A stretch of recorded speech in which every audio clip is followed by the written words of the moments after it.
Well, good Monday afternoon, and welcome to Season 2, Episode 26 of Cattle Drive Live. I'm Brett Carter.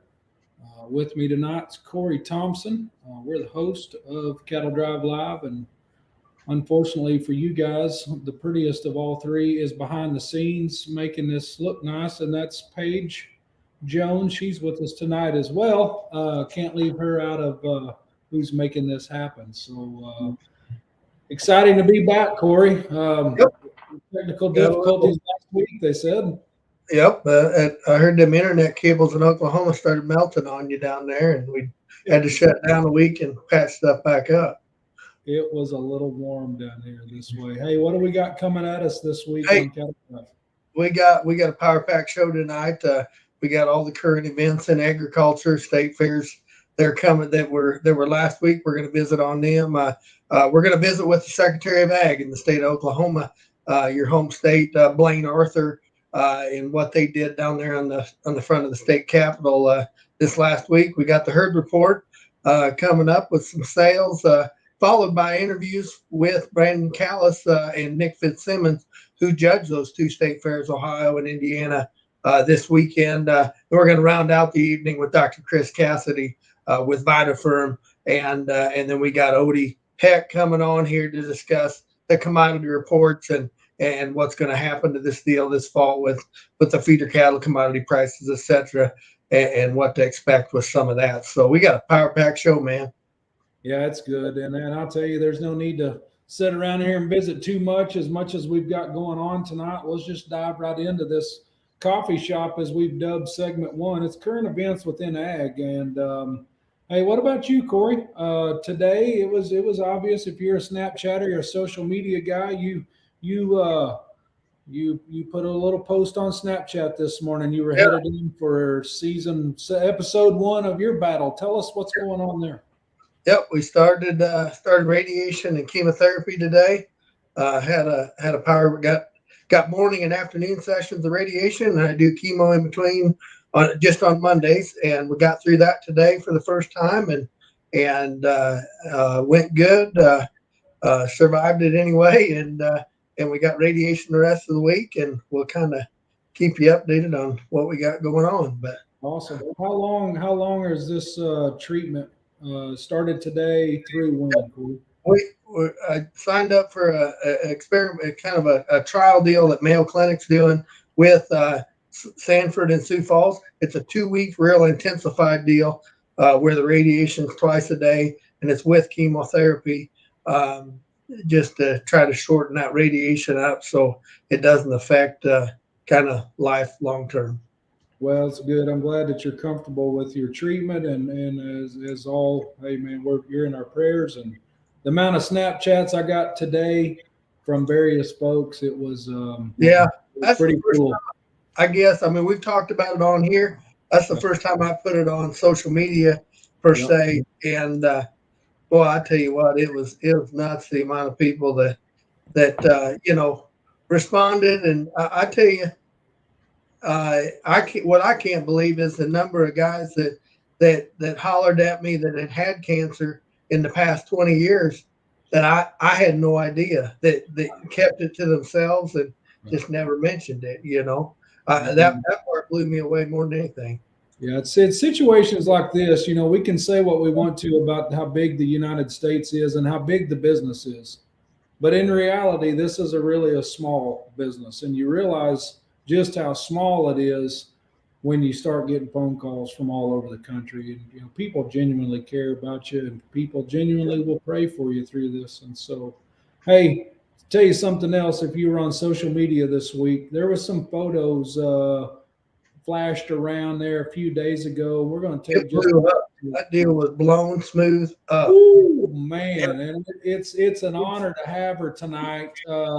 The Secretary of Agriculture, State of Oklahoma, Blaine Arthur, is going to be with us tonight. We're going to hopefully get to welcome her on here. She was a huge part in making this happen, I know, from behind the scenes. See if we may have a little technical difficulties of our own here, but I think I can maybe make it work. Oh, where are you at? Yeah. There she is. Okay, there we go. Sorry, Blaine, we were having some internet difficulties still. Welcome to Cattle Drive Live again. Well, thank you guys for having me on. Absolutely. Hey, that deal this week, if you were on social media, there was some pictures that were from the state capitol here in Oklahoma. I counted 30 kids and 35 different banners. Tell us exactly what I saw. I had someone ask me, Brett, a couple weeks ago about some of the Oklahoma kids who'd been doing well at these junior nationals. And they said, well, how many of them are there? And I said, well, I don't know that I know. And they said, well, we should do something for all of them. And so my staff started putting that list together. And then I called the governor and said, we've got these kids that have won at these national shows. Would you make time for them to come to the Capitol? And of course, Governor Stitt said, you bet, get it on the calendar. And so all these students and a parent got to come to the state capitol, spend some time with the governor, and I think just really highlight, we think Oklahoma is the most competitive state, of course, Brett, because this is where we live. But I think it highlights just the quality, certainly of the cattle, but really the quality of the kids and the families here in Oklahoma. Right. Yeah. Hey, Blaine, why is it that your state in particular is chosen to highlight these premier showmen with the Cattlemen's Congress? Obviously, you promote premier seed stock operations, but you have really put your arms around this cattle industry, and especially the show cattle industry in general. Corey, I think that lots of people worry about where the country's headed right now.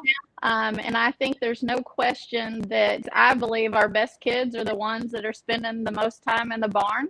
And they're the ones who are going to be the future leaders and hopefully get us headed the direction that we all want to head. And so I think we need to recognize them for that hard work and show them that they're appreciated. And I'll tell you, Governor Stitt's a huge supporter of agriculture, but a huge supporter of, 4-H, FFA, youth development, because we're creating the people that we need to get us all headed the right direction. Right. I'm a firm believer in trickle down. And I don't mean trickle down in terms of, got to be careful how you say that nowadays with the way government is. But I think the trickle down part of this is the leadership in Oklahoma, starting with Governor Stitt, understands the importance of agriculture, understands the importance of cultivating youth in ag. How much of that has trickled down to other parts of what are they? State representatives in Oklahoma? How many of those people caught notice to these young people? Yeah, Brett, we had lots of our state representatives and senators. We made them aware that the kids were going to be there. So they did these citations for the students on their behalf. But the best part of it was that legislator actually talked to that kid and said, tell me about what you won. How do you do that? What does it take to happen? And they typically don't have those conversations. And so for them to hear from a kid, pick whatever breed it was, Simmental, Red Angus, Limousine, whatever it was. And then they're like, so you had the very best female of all the people in the United States that showed up at the show. So it just made, I think, a really positive impression on the legislators. And then they have that story to move forward with and share amongst their constituents. And then they're better supporters of the ag programs, the 4-H programs, the livestock shows in their area. So it was a good day, I think, for agriculture in general. Well, that's good. And Secretary Arthur, I'm serious. Thank you for taking the time to visit with Corey and I tonight. Thank you for always carrying the flag, especially not only here, but you carry it everywhere else for agriculture. And it's neat for me. I guess we've been friends longer than you've been Secretary of Ag, but I can promise you to know that we have people like you in leadership here. It's great for the state of Oklahoma. So congratulations for what all you do.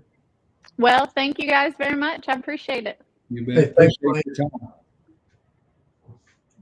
Oh, it's just good people right there.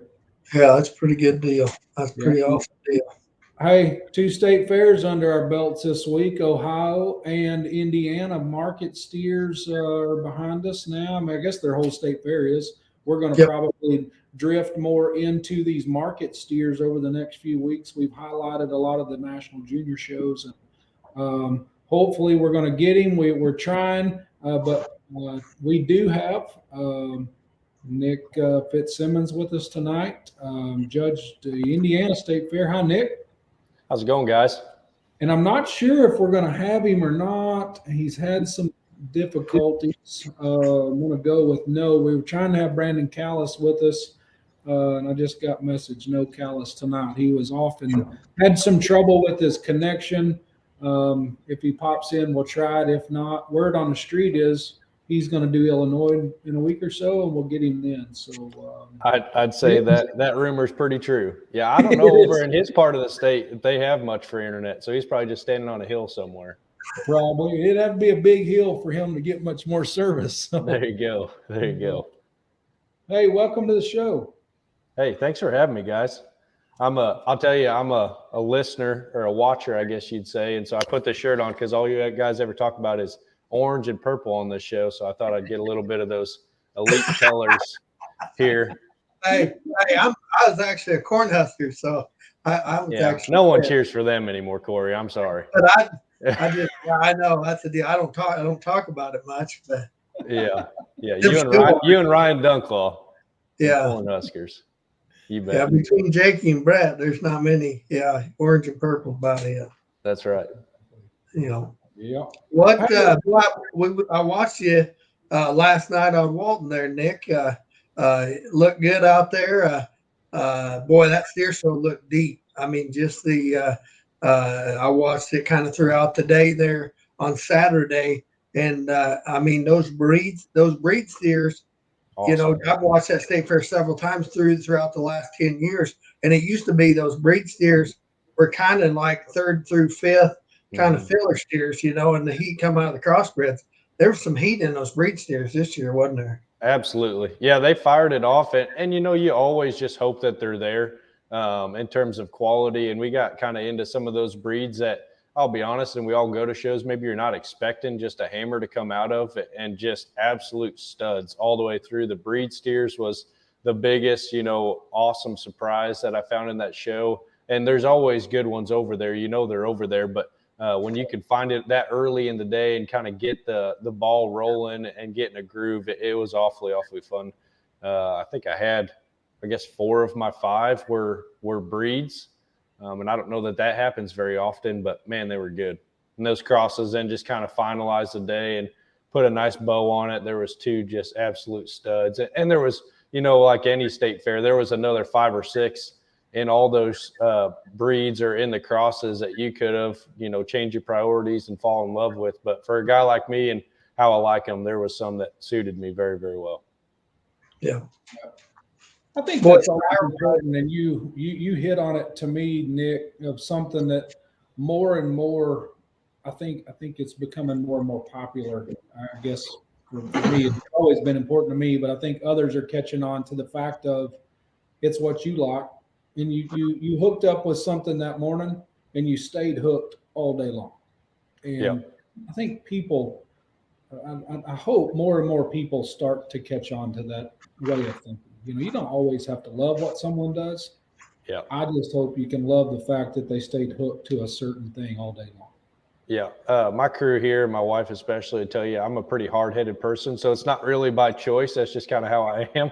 I like a certain kind, and that's all I can really do. But I agree with you. I think it's fun whenever you can load up to a show, and not that you know whether you're going to have a good day or a bad day, but you know what to expect from a guy, and a guy that is pretty consistent in terms of his kind or what he's looking for.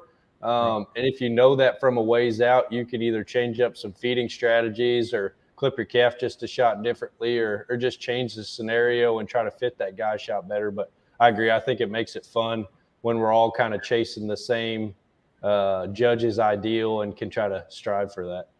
Right. Corey, you got pretty pumped up over the weekend when this Indiana was going on. Talk about what you texted me about last night.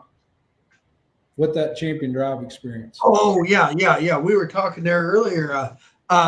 Yeah, that Walton webcasting and the way that they put that deal on and make such an event of it. They got somebody on the floor to interview those exhibitors. Did they interview? I guess did they ever interview you at all? Or?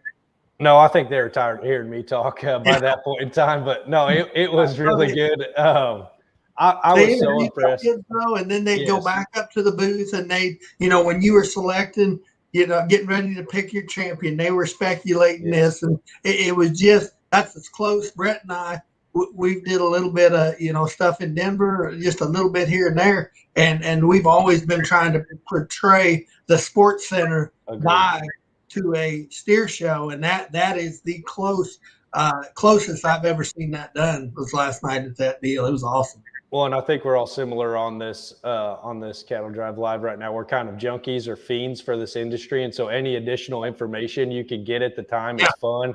You kind of get more invested in the moment, and the way that they set that up, as I was telling you earlier, there's kind of a stage off to the side, and they had people sitting up there talking throughout the drive and kind of letting people in the stands, whether they were as in tune as we are, or if they just came in off the street, they were trying to keep it. The simple stuff that those people would be able to digest, and then as much in-depth knowledge at the same time for people that were there and kind of hooked in all day.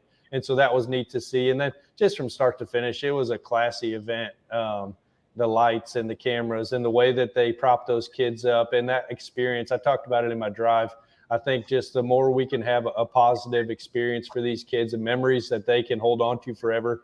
We all are chasing the same thing in that banner or the buckle or the trophy or however you want to say it. But those kids will remember that night forever, whether they got the big slap or not. They were out there and there were people cheering for them. And I think that's something that we need to do and highlight more in these states or these shows that are doing it.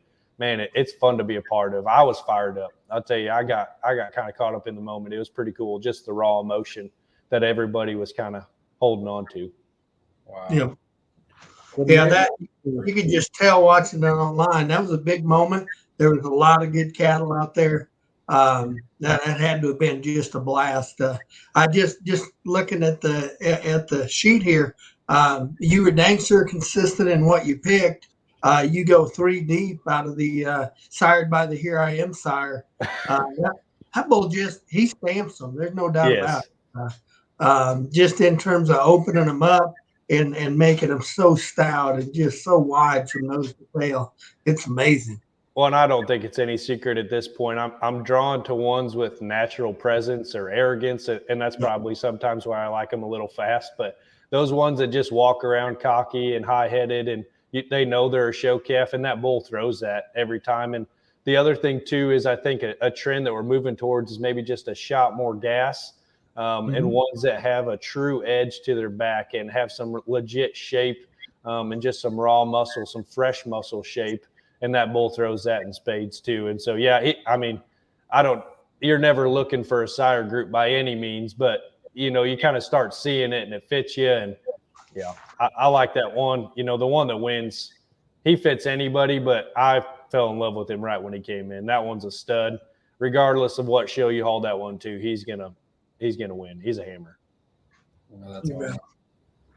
Good stuff right there. Yeah, he said you had 3 of them Here I Ams. You round out with an In God and a Monopoly. And so I think that we can all talk about sire groups and things like that. But I think that, you picked them like you wanted to, and we all knew that's how you were going to do it. Anybody that knew you knew that when you showed up there, it was going to be Nick's way. And that's all you can ask for a guy nowadays. But for sure. And I know it's not something that y'all were looking to talk about tonight, but I think that we can all get so critical of this industry at times. But if we step back and look at these things and what they look like in the ring right now, we're in a good spot in this industry. These things are good. And I think that we've hit different ends and different ditches at times in terms of moderating them, making them so deep bodied, or, years back where we had them gassy and too tall and they didn't have enough to them. We're in a very good spot in this industry. I think we should be proud of ourselves and continually push to make them better, but we're in a good spot right now. Completely agree with you.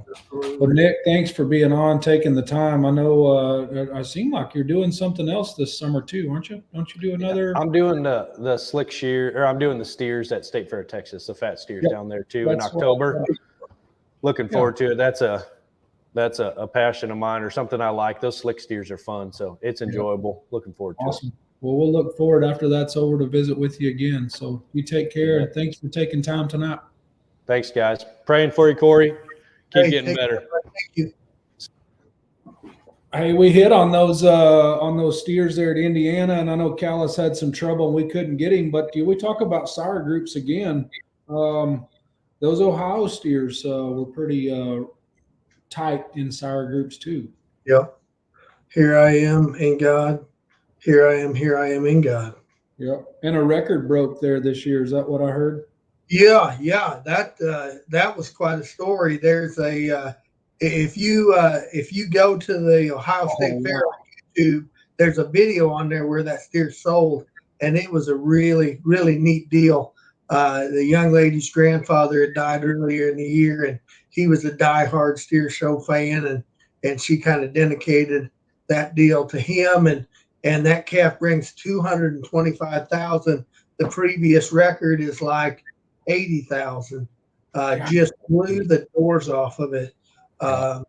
Exhibitor, what did they say? The exhibitor only keeps 25 of that. A bunch of that goes to scholarship and stuff for other kids. But and they had an interview that it was a semi-trailer salesman that buys him, and they asked him why you'd put that much money. It was like a third of the entire auction was that steer, and you got to listen to that speech. It's neat. It was really, really neat, and why he said he did it, and his love for the kids and watching it and enjoying it. Right. I mean, I know I've been on social media a little bit this afternoon, and I've seen some debatable arguments on this steer bringing all this money this year, and they cap it, and the kid gets this and the kid gets that. I can tell you what they do about these show steers. They cut that cap down and give them kids half as much next year as they did this year. It's not going to change the fact they're still going to show them steers, and they're still going to try to kick your butt with them. So, and they're going to be what we want to about what them kids get out of them checks at the end of the day. Those guys, they don't show them for the money. I can promise you that. So, no, that's for sure. Well, it'd be interesting. We'll get Callis on next time. Yeah. He'll do another state fair. We'll visit back and circle back to these things. We'll get him 2 for 1 here one of these weeks. There you go. Exactly. Herd report's a little slim. There's no sales fired up. I know there's a lot of halter breaking going on, and you see that through Snapchat right now. But hey, now's the time. If you want to book a sale, CCI Live, get a hold of Darla. They power the herd report for us here at the Cattle Drive. But there's lots of opportunity out there. Innovation marketing's a part of giving us some results. Online sale platforms from Show Circuit, online sales, Steer Bidder, Show Cattle Connection. If you tell me you can't find somebody that'll help you market an animal this fall, you weren't looking very hard. All of them have their strengths. All of them good people to work with, and get a hold of one of them if you're looking to book a sale right away. But we'll just roll right in and visit with an old buddy of mine tonight, Corey. John Gavlinger, owner of JG Cattle and Coaching, has been one of our premier year-long corporate sponsors, and for finally pinned him down. He's either working, trimming feed, or on vacation. Hey, he's home. I'm gonna be disappointed if we don't hear a good Jay Butler story tonight. I prefer vacation. I don't know that there's such thing as a bad Jay Butler story. Yeah, that's what I was going to say. I bet there's a wide variety to select from. Do you have John? Like welcome to Cattle Drive. Yeah. Yeah. Hey, John, welcome to Cattle Drive finally. You bet. Hey, real quick, those of you that out there that don't know John, tell us a little bit about you and your family, where you're located, and what goes on there. So my wife Taylor and I, our daughter Grayson, and we're pretty soon going to have us a little boy here in the next month named Carter. We named him after Brett, of course. Yep. And we live in Valverde, Texas here, and we sell show cattle.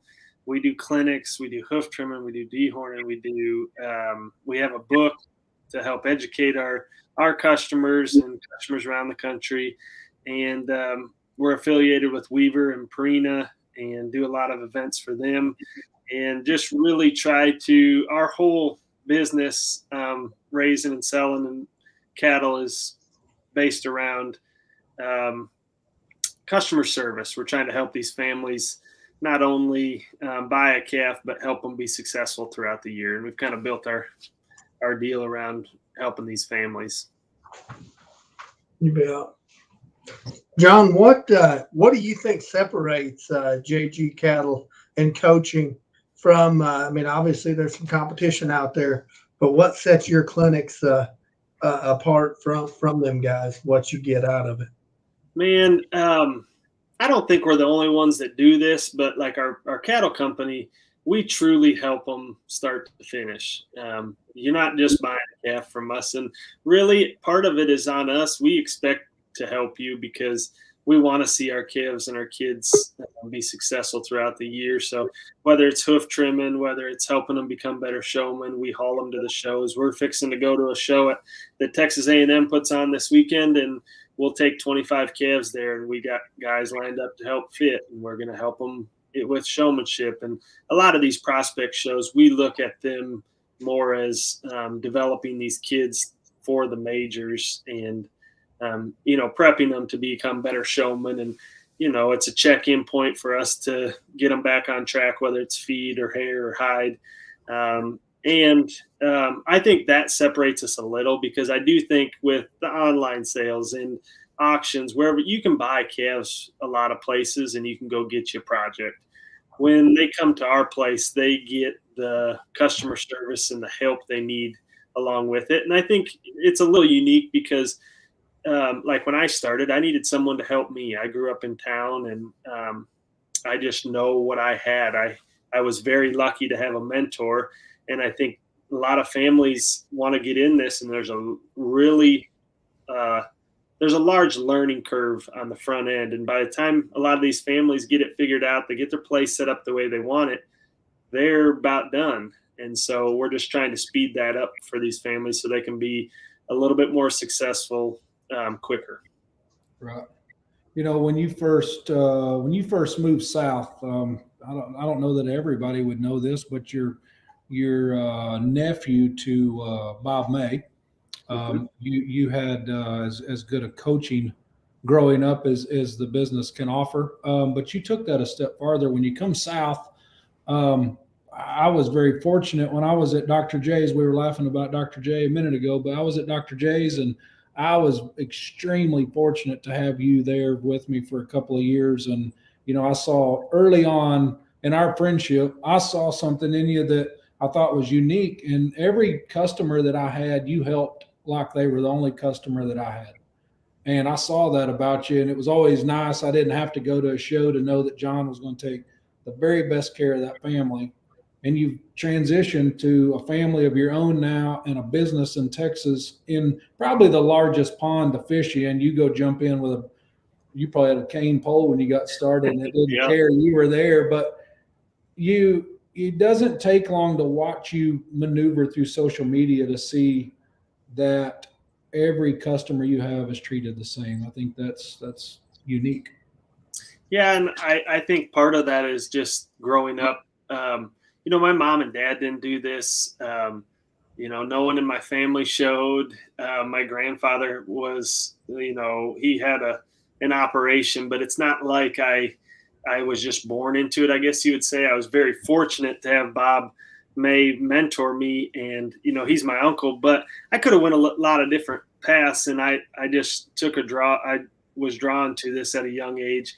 And I think I've always just had an appreciation for him taking me under my wing, that I know how lucky and fortunate and blessed, or whatever you want to call it, I was to have somebody like that in my life. That I think I realized how important that it was to my success in and out of the show ring, that we just want to do that for the families we help. And there's so many families that have different price budgets, they have different goals, they have different things they want to accomplish, and we're just here to help them do that, whether that's the very best calf we have or it's one that we need to make into the best one, and do all the right things to get them to their goal, whether that's branding at a Texas major or trying to win a breed at a Texas major or trying to win the whole show. We're here to help those families start to finish.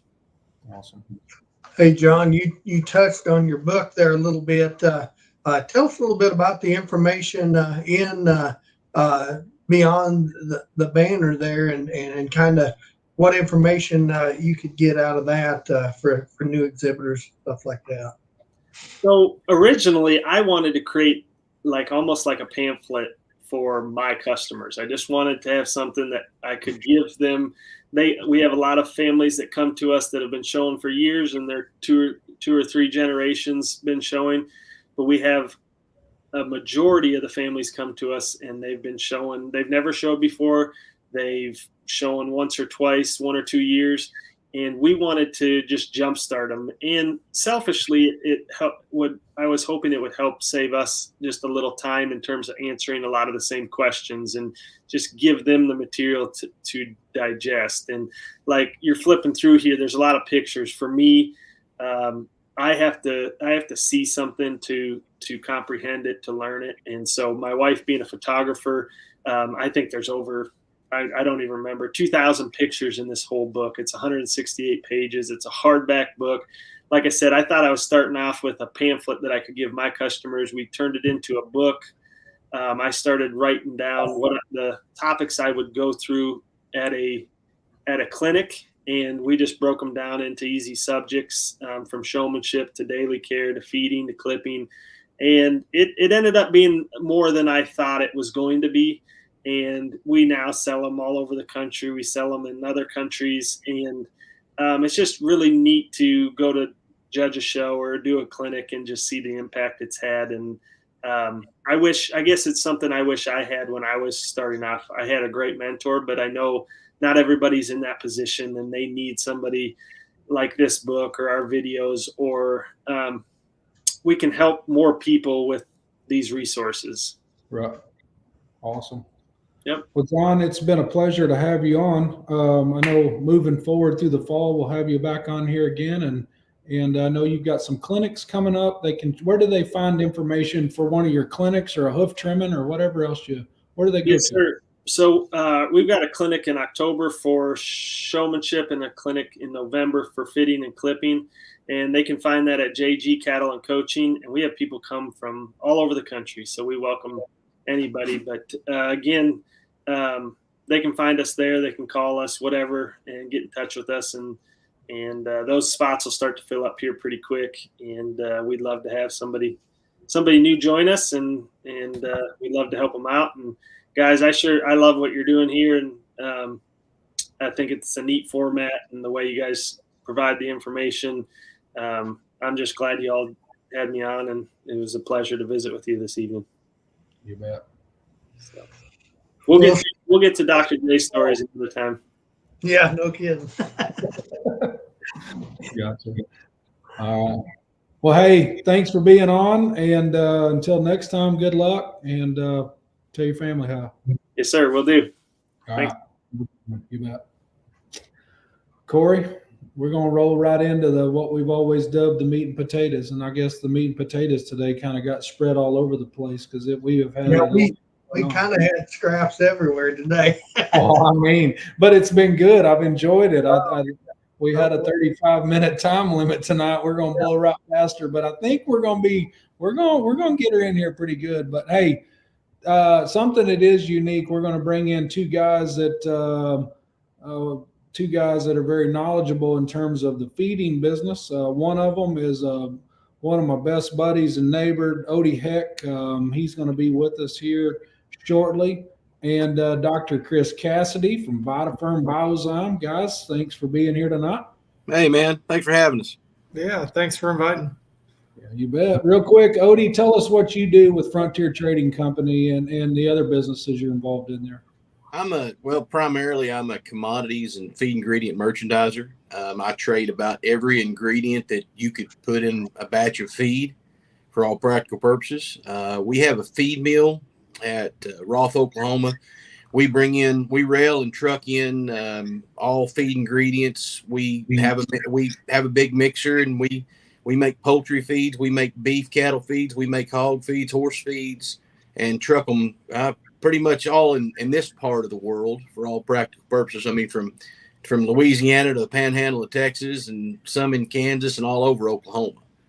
So we also have a set of retail stores that, kind of we feed with our feed products, and actually we even handle a little VitaFerm there. So it's a pretty good little operation that I work for.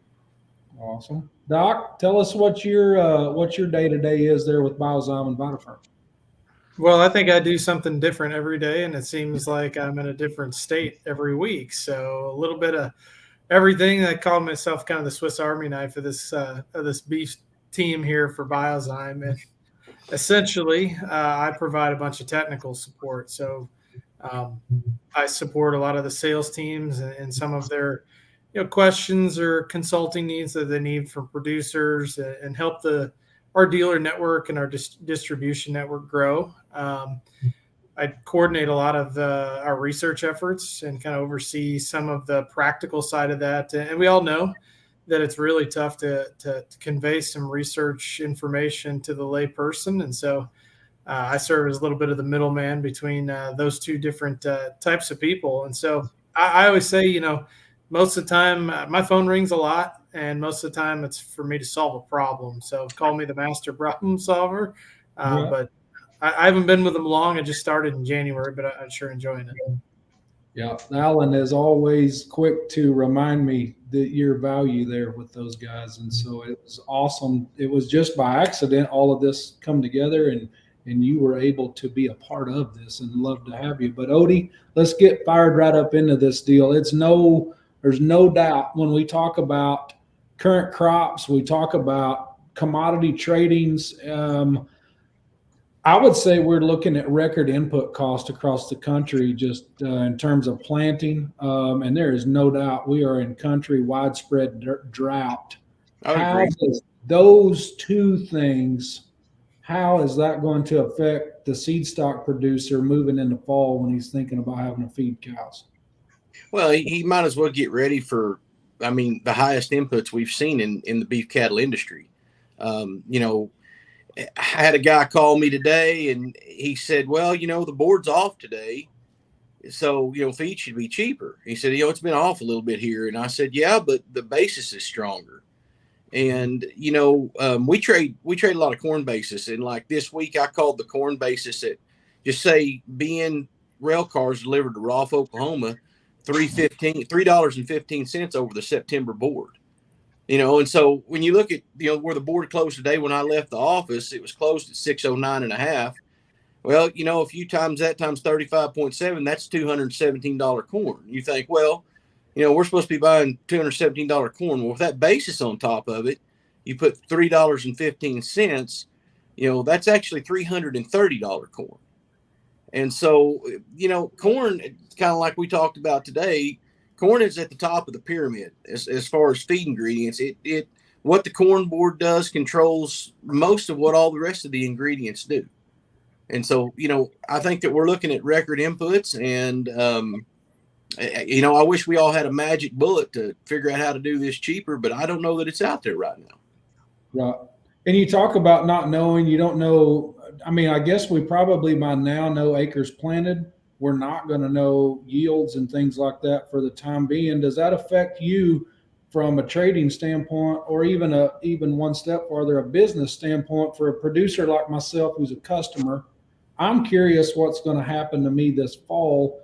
And you talk about basis right there. Explain to me exactly what that tells me. If I'm looking at the board, you talked about basis change things. Talk to me about what that means. Well, the basis is basically, like in the north where the primary bulk of our corn comes from. There's Oklahoma corn, there's Texas corn, there's Kansas corn, but the corn belt up north is primarily where our corn comes from.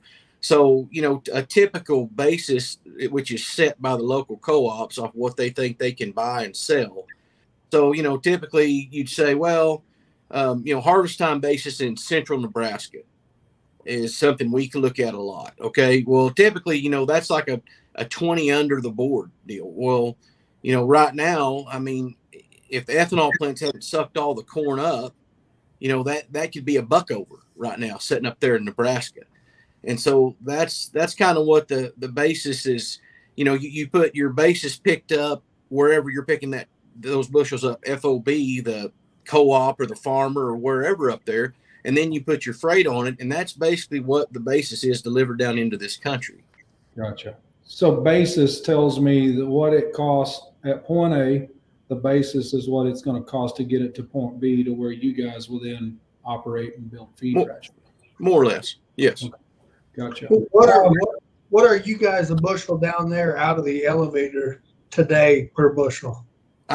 Corey, last week, I heard today there was some corn traded at Carnegie, Oklahoma, which is probably the only old crop corn that I know of that was left in the state of Oklahoma, at $2.40 over the September board.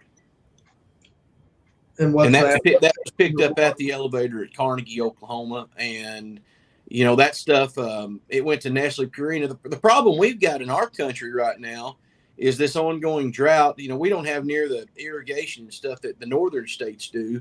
So it's a lot of dry land. Well, low test weight, there's some aflatoxin problems out there. A lot of the dry land corn is just wrecked. And, Oklahoma can still feed itself with the Oklahoma crop.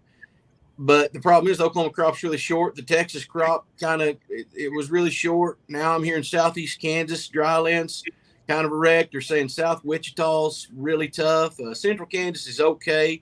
I think there's enough irrigation. I talked to a friend of mine today in Omaha, and he said the irrigated corn looks great. He said the dry land's horrible. So, that's not great news for us down here in this country.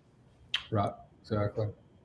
And that Corey, I think that transition is just perfect to Dr. Cassady with what Odie's telling us in terms of the business and availability and basis and buying and selling and things.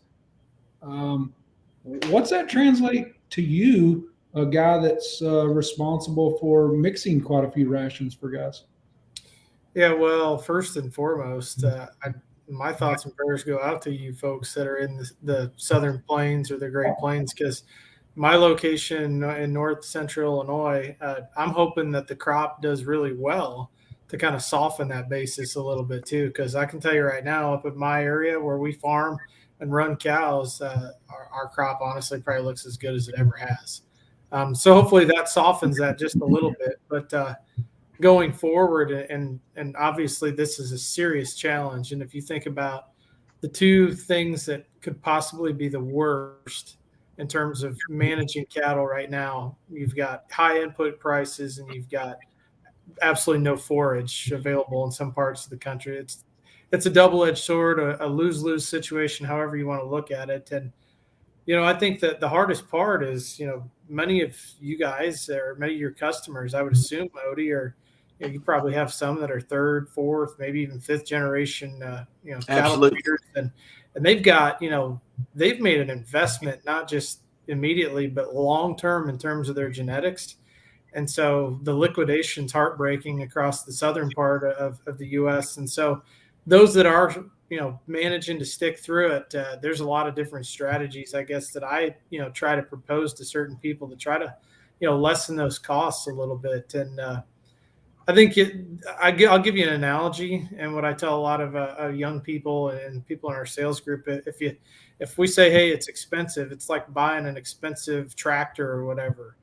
You're not going to not take care of it or best utilize it, right? And so if feed prices are going to be high and we're going to stay in this business and try to ride this storm out, we got to do the best that we can to utilize every bite of feed and turn it into some sort of production output that we're after. And so whether it's weaning a heavier calf, whether it's getting that cow bred back on time, and whatever your production outcome may be, it's really, really important. And so I tell a lot of people, first and foremost, you got to kind of know where you're at. And I call it precision feeding. right now, one thing that does probably save us in our spring calving herds is we kind of enter in that mid gestation, and lactation's kind of coming down a little bit, and some people are starting early wean. So that requirement for that cow's dropping a little bit. So we maybe don't have to have the greatest quality forages right now to survive, but looking forward and trying to be proactive as cattle feeders going forward, I think there's going to have to be a lot of different interventions. And so one of my suggestions is, if we don't have the resources to do it, then we got to use some sort of technology.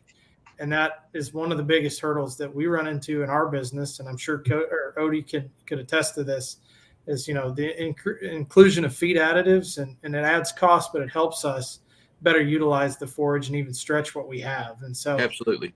Yep. Absolutely.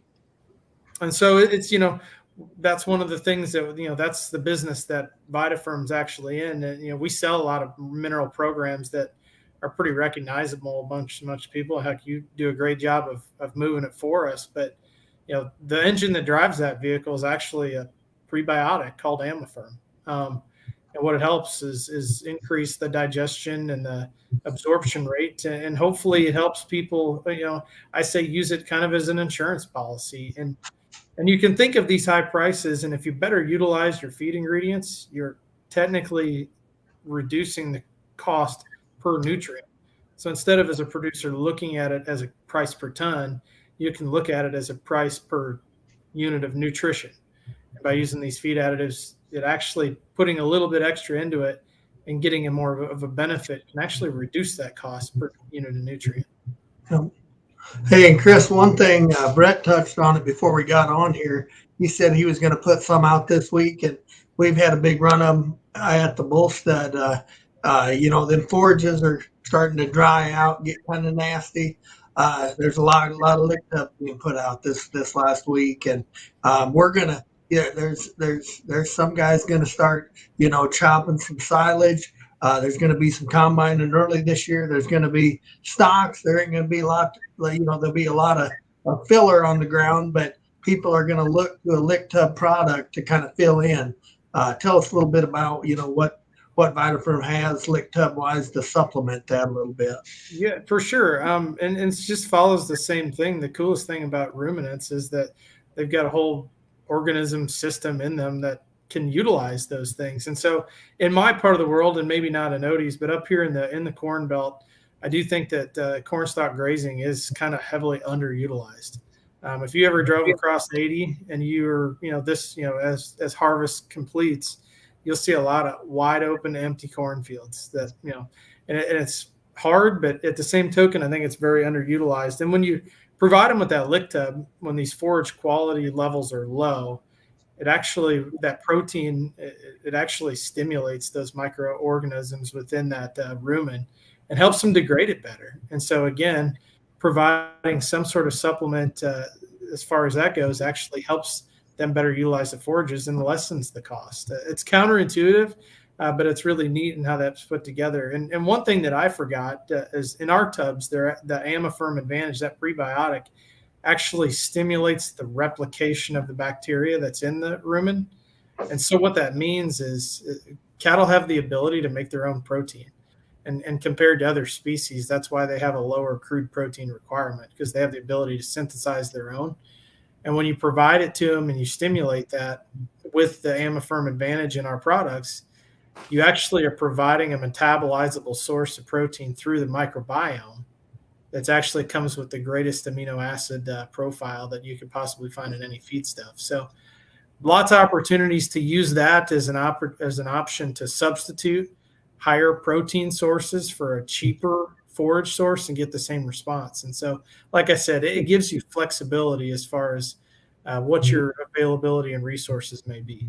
Right. But how does a guy get a hold of you? You hit on something I think has lots of merit, and I think a guy's going to tackle his feed costs this fall about what region you're in. But if a guy has a question for you, or, would like to pick your brain a little bit on a product or how to utilize some protein source better, how does somebody get a hold of you currently? Oh, you can get a hold of me any way you want. I'll give you my phone number right now, and you can text me, call me, 815-674-5129.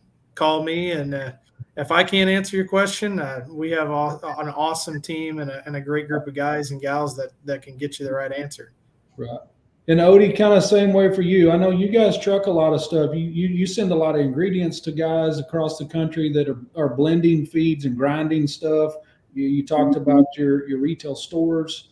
I know I am a user of both of your stores. How does a guy get a hold of you if he'd like to visit, a little bit more about an ingredient or a feed or a purchase on?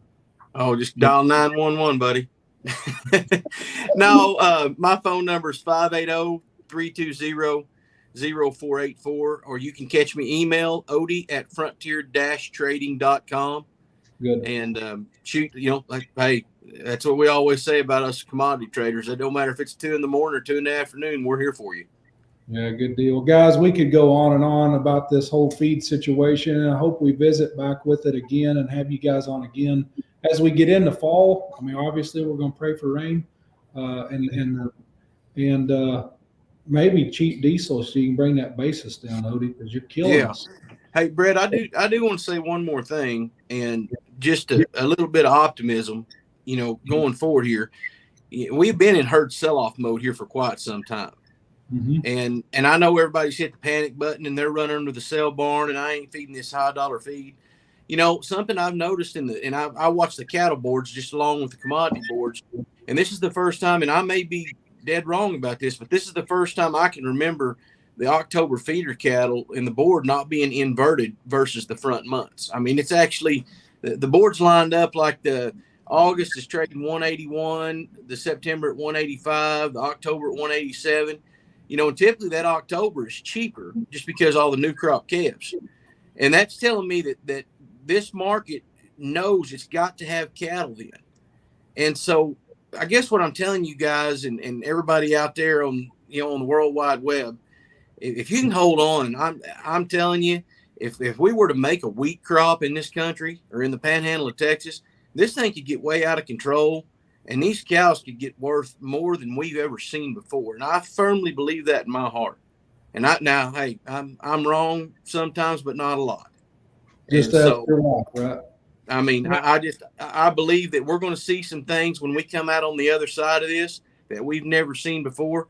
And I'm an optimist. And my deal is, if you can stay hooked, hey, I'm one of them guys now, I'll stay to the living end. And I think that's what we need to be prepared to do. If you're truly a cattleman and you want to be in this business, you got to stay hooked through one of these deals.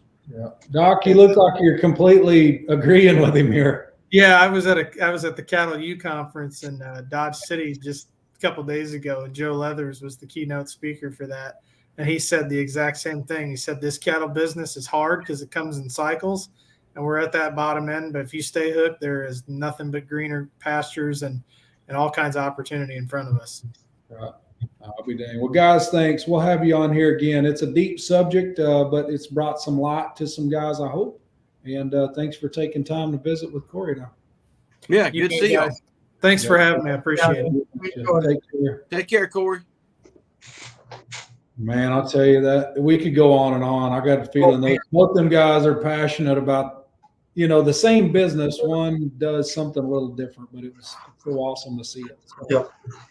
But hey, you texted me earlier and said you'd like to wrap segment 6 up. Yeah. Talk to me. I'm going to try to channel my inner Brett Carter and Chad Chaplin here and give this whirl one time and see how we do. Last night, or actually this morning, he put it on Facebook last night. Guy by the name of Ethan Jones from out east there just actually took a job with Donor Solutions at Austin Wolf's outfit out there in Indiana. But Ethan put this on Facebook, and last night and this morning, I was on the way to the cancer center there in Sioux Falls, and I read it. The actual verse is on there. For I reckon that the sufferings at this present time are not worthy to be compared with the glory which shall be revealed in us. Now, Ethan put that was the King James Bible version from that chapter that the Apostle Paul wrote. Ethan put the condensed version on there, and it went, the pain you've been feeling cannot compare to the joys that are coming. And what this was wrote about was when God offered his son and put him on the cross for our sins. And that's what it said. But translated, there's always, when you go through a series of pain, I think the light at the end of the tunnel is far more greater than the pain. And it just hit me hard because of what I'm going to go through here the next few weeks and all that stuff. And hopefully, get to enjoy the rest of my life and see my grandkids and my family and so on and so forth. It hit me hard. But to me, I just got to thinking it throughout the day. I thought about it a lot today, and it applies to everyone. And I told you earlier that I've had so many people today putting that deal on Snapchat this morning that told me they had cancer, and they did what I did for the first 3-4 weeks. I didn't want to tell. I told you about it. I didn't want to tell. No, I told about 5 people. I didn't want to tell nobody. Is you just don't want people feeling sorry for you, so on and so forth. But I'm telling you, as soon as I came on here and told a few people about it, and people started texting and calling, then it's like you got an army behind you, and then it's just like you got you can't fail, And so to me, the biggest thing I want people to get out of this is it don't matter if you're going through a health issue, financial issue, mental issues, alcoholism. It don't matter. People, if you go all your life without a dark spot in your life, I think you're a liar. So everybody's going to have a dark spot. Tell people about it. Ask people for help. You're right. You get an army behind you, and you'll be able to run through walls you never thought you could run through. I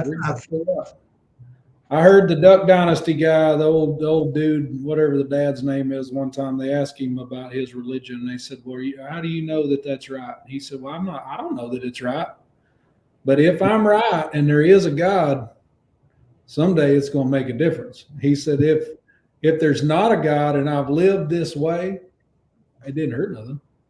So yeah, there's easy. We can dumb it down however we want to. I was excited today when you texted me and said, "Can I do Cattlemen's for Christ?" And so it was exciting for me, and I like that verse. And it couldn't have come at a better time for you today. So, hey, it's been action packed. Hey, I got one more deal. Our good friends, the Griswolds out there, are in Boston this week. They were there this weekend. Garrett went through surgery today. I texted with John there throughout the day. Came through surgery good, but just really would ask for people to have Garrett Griswold in their prayers and that great family in their prayers, just trying to get some things figured out for Garrett. Yeah, he's battled this one time before. Anybody that knows Garrett, he's a tough little rascal. So yeah, I told John when when I do radiation, they bolt me in and I can't move my head 1/8 of an inch, and then you put you in that tube, and I sat in there today twice for half an hour each time, and I told John I think in the back of my, I get it's a little claustrophobic, and I don't consider myself a claustrophobic person, but it gets claustrophobic. And I just think to myself, that Garrett, he's a tough son of a gun. If he can do it, by God, I ought to be able to. Exactly. Yeah, there's no doubt about it. So, hey, man, it's been fun. I know we missed last week, and there may be some times we do miss, and that's just part of it. But if we got some news, we're going to share it. We're in State Fair season. So we're going to try to keep up with those guys. Thanks. We missed our mark page with 60 minutes. So sorry. We're going to try to cut these things down as best we can, but it's part of life, and we had good people tonight. So thanks for watching. See you next week, hopefully.